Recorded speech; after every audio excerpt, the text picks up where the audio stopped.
ဒီနေ့ကတော့ငပိကင်စားမှာဖြစ်ပါတယ်ဆွေနည်းနည်းထည့်ထားပါတယ်ဘယ်ဟိုစီပါလီယန်လေးထည့်ထားပါတယ်ထည့်ထားပြီးတော့ငပိကိုဘယ်မှာပြားလိုက်ကတ်ထည့်မှာဖြစ်ပါတယ်အခုတော့ငပိကိုစောနဲ့ကော်ပါတယ်ကော်ပြီးတော့ခုချိန်မှာဖြည်းဖြည်းချင်းပြားလိုက်ဟိုလည်းကိုကတ်ထည့်ပါမယ်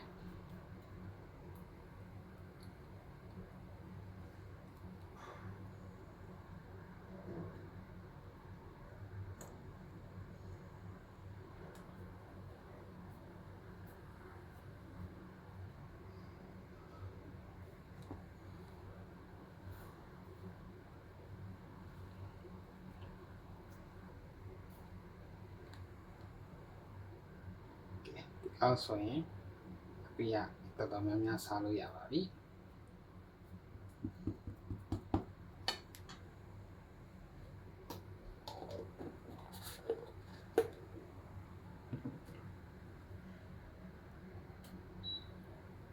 ဒီကိုဖွင့်ပါမယ်ဒီစီလေးနဲ့ငပိကိုစီထိုးပါဖြစ်ပါတယ်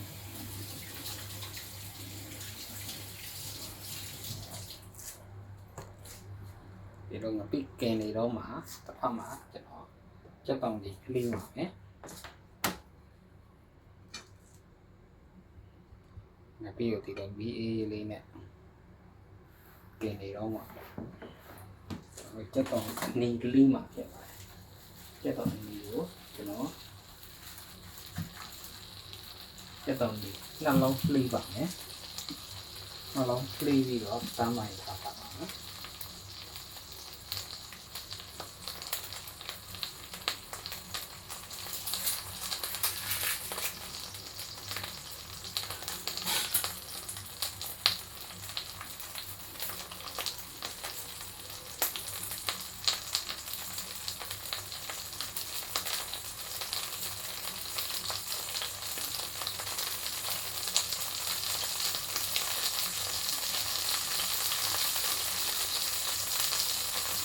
ပြီးတော့အနံ့ပွေးလာတဲ့ဖြစ်ခုလို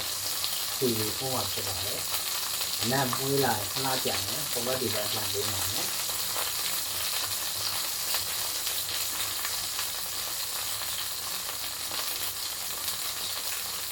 အနံ့ပွေးလာတယ်ဖြစ်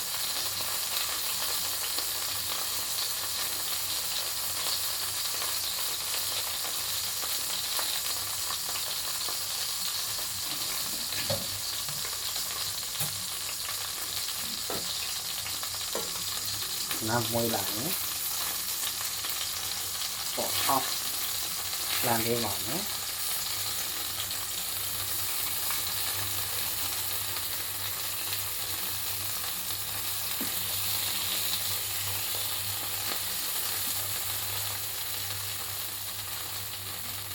เราไม่有笑เลยหรอนะ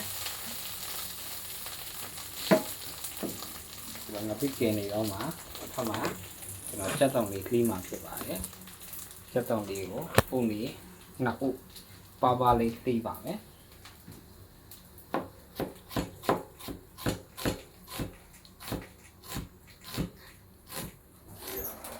အမမအောင်ပါလားလို့အော်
ပြီးတော့မြေနဲ့ထားထားတဲ့အချိန်မှာ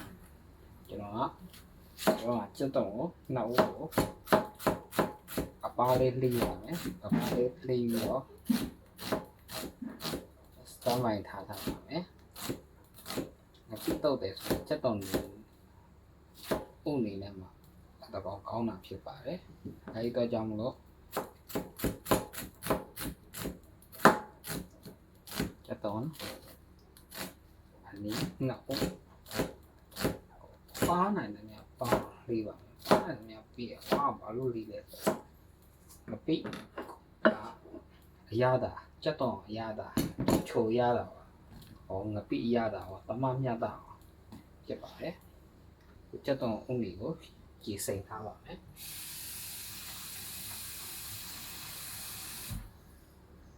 ကြည်စိမ်တဲ့အချိန်မှာကျွန်တော်ခုဒီလိုလေးကြက်တော့ဖွာပါမယ်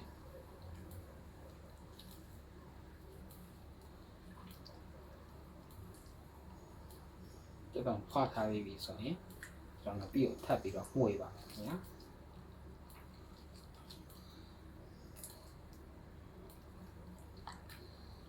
ကြက်တော့ဖွာထားပါမယ်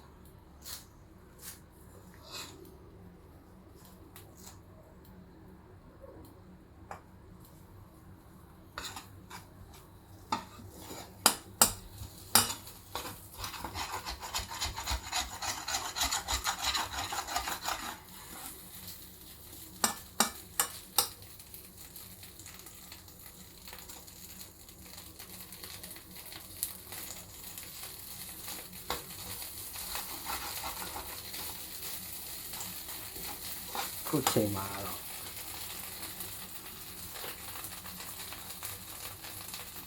ဒီအဆက်တဲ့အနံ့မွေးပြီးရင်မွေးလာပြီဖြစ်ပါတယ်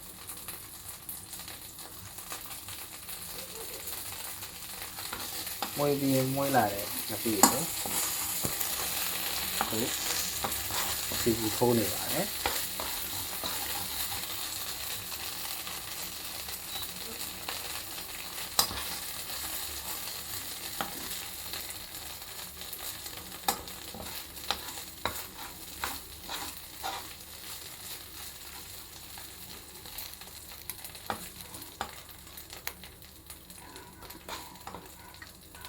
စီထိုးထားတဲ့မသိဘူးခုနရေးဆေးထားတဲ့ကြက်တော်ကြီးထည့်လှော်ပါမယ်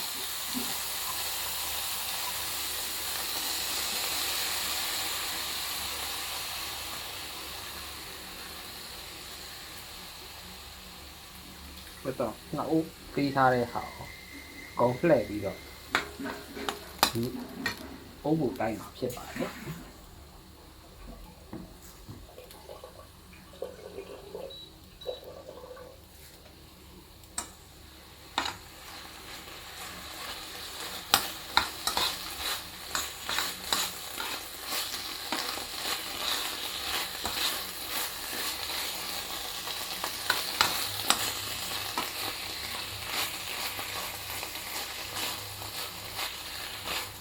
အုပ်ဖို့တိုင်းတဲ့အချိန်မှာမပြီးနဲ့ကြက်တော့တမများတော့အောင်မှုေးပေးရပါမယ်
ကဲအခုကတော့